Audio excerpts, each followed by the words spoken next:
Om Swastiastu, Assalamualaikum warahmatullahi wabarakatuh. Shalom, namo buddhaya, salam kebajikan dan salam sejahtera bagi kita semuanya. Halo, kenalin nama aku Andre Restu Trinanda Saputra, biasa dipanggil Andre.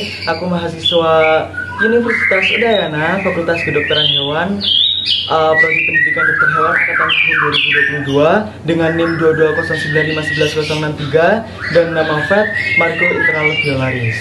Aku anak ketiga dari 3 bersaudara, anak biksu. Umurku sekarang 18 tahun dan aku berasal dari Kabupaten Banyuwangi, Provinsi Jawa Timur. Halo teman-teman Jawa Timur. Jadi fun fact tentang aku aja nih ya. Aku tuh suka banget yang namanya organisasi. Dari sejak SMP sampai SMA tuh suka banget mengikuti organisasi. Kayak contohnya OSIS, siapa sih nggak tahu OSIS gitu ya. Nah kebetulan di SMP sama SMA aku menjabat sebagai OSIS 2 tahun di SMP dan 2 tahun di SMA. Pernah menjadi wakil ketua OSIS dan juga pernah menjabat sebagai koor si departemen dan juga si bidang. Selain OSIS, aku juga menjabat sebagai duta sekolah, ya ikon sekolah gitu, dan alhamdulillah diberi kepercayaan sebagai ketua umum duta sekolah SMA Negeri 1 Muncar. Dan selain organisasi dalam sekolah, aku juga pernah menjadi pengurus di organisasi luar sekolah, contohnya di JOB dan FKPP. Ini dua-duanya organisasi perwakilan, jadi setiap sekolah di SMA Negeri 1 Muncar mengeluarkan perwakilannya untuk jadi pengurus di organisasi JOB dan FKPP ini. Alhamdulillah aku selama 2 tahun jabat sebagai si dari organisasi JOB dan FKPP ini. Gitu teman-teman. Nah, fun fact tentang aku dulu ya.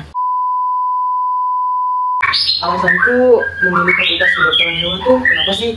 Alasanku tuh karena aku memang suka hewan peliharaan kayak aku bilang tadi, terutama kucing sama anjing. Meskipun aku punya fobia sama ular, sama hewan-hewan reptil gitu, tapi nggak problem lah, dijalanin aja dulu gitu. Yang pertama, yang kedua, emang suka membantu sesama, suka mengabdi kepada masyarakat, jadi suka banget ikut kegiatan-kegiatan sosial gitu teman-teman, suka membantu, suka bertemu dengan orang lain, berinteraksi dengan orang lain gitu. Itu yang kedua. Yang ketiga, emang suka pelajaran biologi. Jujur aku di SMP sama SMA itu nilai paling bagus, nilai paling mendukung atau menunjang nilai lain tuh ya biologi gitu. Pasti nilai biologi ada di rank 1, rank 2 transkrip nilaiku gitu. Nah, yang keempat itu memang suka hal-hal berbau medis. Ya karena korban series Thailand sama drakor sih kayak ini. Gara-gara drakor ini ya aku suka sama hal-hal berbau medis gitu. Nah dari alasan itulah mengapa aku memilih fakultas kedokteran hewan, karena dari 4 faktor itu aku menemukan 4 faktor ini di fakultas kedokteran hewan gitu teman-teman. Nah kenapa kok aku memilih fakultas kedokteran hewan di Universitas Udayana? Pastinya karena akreditasi dari Udayana pasti udah unggul. Terus fakultas kedokteran hewannya di Universitas Udayana juga udah unggul.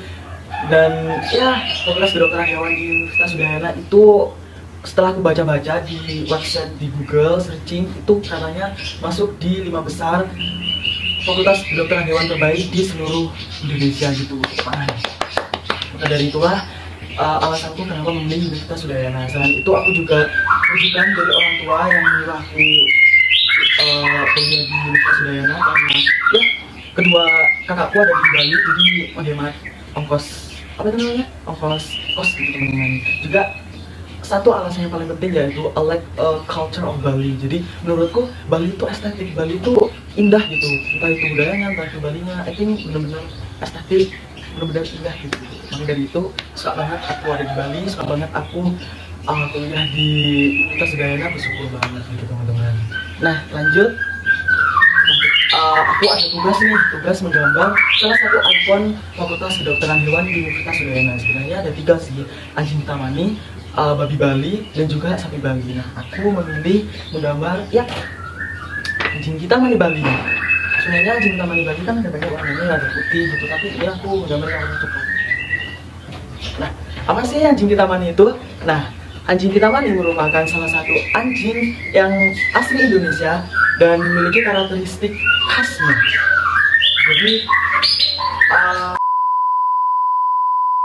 Jadi apa sih itu anjing kita mani? Nah, anjing kita mani Bali atau kita mani dog merupakan salah satu anjing asli dari Indonesia yang memiliki ciri khas uniknya. Nah, lembaga VCI pada 2019 lalu mengumumkan bahwasanya anjing kita mani ini dinobatkan sebagai anjing khas Indonesia yang berasal dari Indonesia. Tepuk tangan dong. Anjing Kintamani ini merupakan anjing lokal yang berasal dari Kabupaten Bangli, tepatnya di Pegunungan Kintamani. Jadi penduduk Kintamani sendiri menyebutnya sebagai cici pemborong. Mungkin kalau penyebutan salah bisa diperbaiki ya, bisa diaturasi di komentar. Jadi anjing Kintamani ini dipercaya sebagai plasmat nutfah dan diyakini sebagai anjing kuno atau Asian Dogs gitu teman-teman. Nah, anjing Kintamani jantan biasanya memiliki berat sekitar 15-17 kg dengan tinggi badan sekitar 40-55 kg, sedangkan betina itu sekitar memiliki berat badan sekitar 13-15 kg dengan tinggi badan sekitar 40-45 cm gitu teman-teman. Nah, anjing Kintamani ini memiliki rambut kerah atau badong yang panjang di bagian gumba yang berbentuk seperti kipas gitu teman-teman, dan semakin panjang bulunya maka akan semakin cantik anjingnya tersebut gitu. Nah, anjing Kintamani ini memiliki warna yang beragam, dominan sih putih gitu ya teman-teman, tapi ada banyak sekali warna-warna gitu. Ada warna putih, ada warna coklat, ada warna hitam, warna coklat keemasan dan belang-belang. Yang aku gambar ini warna coklat gitu ya. Anjing Kintamani ini memiliki masa hidup yang lumayan lama, sekitar 14 tahun lamanya gitu. Anjing Kintamani memiliki sifat pemberani, tangguh, waspada, dan curiga atau peka yang cukup kuat. Sebagai anjing penjaga yang handal dan juga pengabdi yang baik kepada pemiliknya. Hal ini tidak mengherankan bahwasanya anjing Kintamani dinobatkan sebagai ikon Fakultas Kedokteran Hewan karena sifat-sifat yang dimiliki tersebut. Karena sebagai seorang dokter kita harus memiliki sifat tangguh, sifat pemberani, waspada, peka terhadap rangsang, dan pengabdi yang baik itu harus dimiliki oleh seorang dokter gitu teman-teman. Maka dari itu berbanggalah kita memiliki anjing Kintamani dan berbanggalah kita memiliki ikon anjing Kintamani gitu teman-teman. Oke, lanjut ya.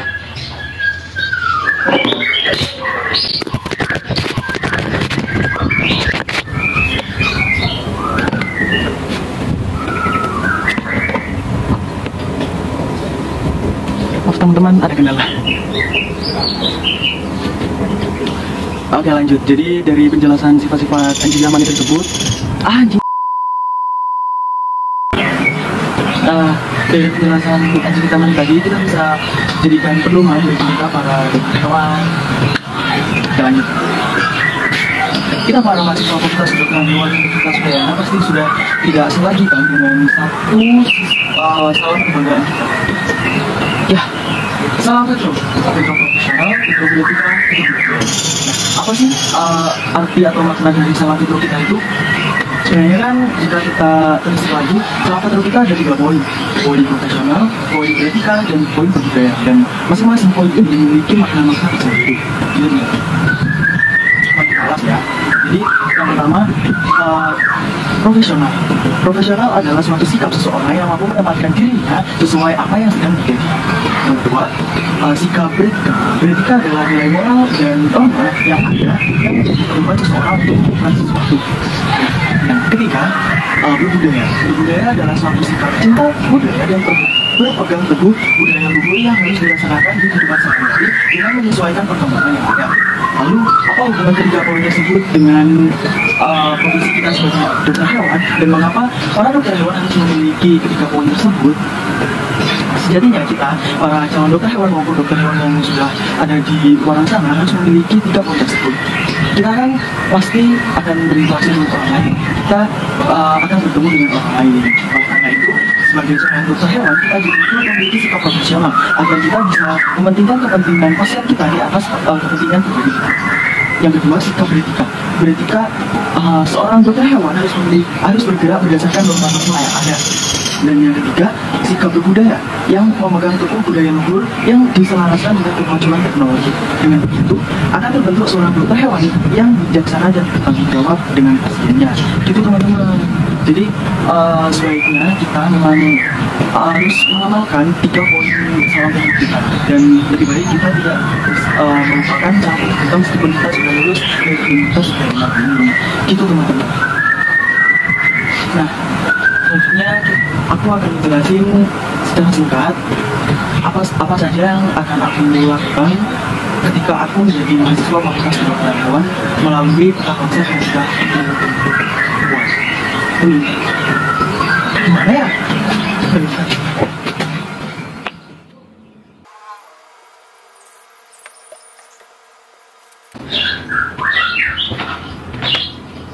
Untung aja nggak hilang, guys. Jadi ini adalah peta konsep yang udah aku buat, berisikan apa saja kegiatan yang akan aku lakukan ketika aku berkuliah di Universitas Udayana Fakultas Kedokteran Hewan.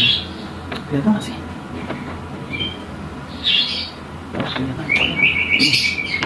Jelasin satu-satu ya. Jadi yang pertama, adaptasi dengan FKH. Nah, aku kan sekarang masih seorang mahasiswa baru, jadi mau gak mau harus bisa beradaptasi, mau gak mau harus cepat-cepat beradaptasi dengan keadaan baru yang ada gitu. Jika aku nggak cepat adaptasi kan akan berdampak pada kegiatan pembelajaran aku nanti. Nah, cara aku untuk adaptasi di Fakultas Kedokteran Hewan ini dengan cara mengikuti PKWMB yang sudah kita lakukan waktu itu ya teman-teman. Juga kegiatan-kegiatan yang diadakan oleh kampus seperti seminar atau kegiatan-kegiatan internal itu bisa sebagai pilihan supaya kita bisa lebih mengenal, supaya aku terutama bisa lebih mengenal Fakultas Kedokteran Hewan di Universitas Udayana. Yang kedua, pengembangan hard skill. Nah, pasti teman-teman udah tahu kan yang namanya hard skill itu apa. Jadi gak usah aku jelasin kenapa aku ingin ngembangin hard skill aku, karena pasti di dunia kerja nanti hard skill akan sangat berpengaruh. Jadi gimana caranya aku berkuliah juga sambil mengembangkan hard skill aku juga gitu. Nah, cara untuk aku mengembangkan hard skill itu bisa mengikuti yang namanya kegiatan PJMB yang akan dilaksanakan oleh BEM FKH, BEM atau suara satwa kayaknya, suara satwa FKH gitu. Ini pelatihan jurnal untuk mahasiswa baru. Selain itu juga bisa mengikuti webinar-webinar, juga lomba-lomba tentang jurnal gitu teman-teman, dan juga lomba-lomba dari internal maupun internasional. Itu bisa aku lakukan untuk mengembangkan skill aku waktu aku kuliah di Universitas Udayana Fakultas Kedokteran Hewan. Yang ketiga, upaya pengabdian. Nah, ini yang paling penting karena udah aku jelasin sebelumnya, aku sangat suka banget yang namanya pengabdian, gerakan pengabdian atau bakti sosial, kerja sosial atau kersos yang akan diadakan oleh BEM FKH. Jadi untuk upaya pengabdian ini bisa aku lakuin dengan mengikuti kegiatan-kegiatan yang dilaksanakan oleh BEM yang bersifat bakti sosial, kerja sosial. Selain itu juga ada kampus mengajar, itu bisa aku lakukan untuk mengisi upaya pengabdian aku ini. Itu teman-teman. Oke, yang terakhir, berorganisasi. Seperti yang aku jelasin tadi, aku kan memang suka banget yang namanya organisasi nih ya. Jadi nggak afdal gitu kalau aku kuliah tanpa mengikuti organisasi yang ada di fakultas maupun di universitas. Untuk yang di fakultas banyak banget organisasi-organisasi yang udah aku catat, kayak BEM, terus ada DPM, ada Suara Satwa, ada Jadi Bagus, dan lain, Imakahi juga ada, dan lain-lain gitu. Nah, dari organisasi ini aku ingin melatih soft skill aku di bidang public speaking, terus juga mau ngembangin teamwork aku, time management aku, juga writing aku, itu ingin aku kembangin dari organisasi ini. Jadi teman-teman, jadi ketika aku kuliah aku ingin melakukan 4 kegiatan ini: adaptasi, pengembangan hard skill, upaya pengabdian, dan juga organisasi. Jadi aku termasuk mahasiswa yang ingin aktif di Fakultas Kedokteran Hewan. Gitu teman-teman. Kayaknya segitu aja deh video yang aku buat, kayaknya udah panjang banget. Astaga, mungkin bisa dicepetin. Terima kasih, sekian dari saya. Mungkin itu saja yang bisa saya sampaikan. Kok jadi saya? Sorry.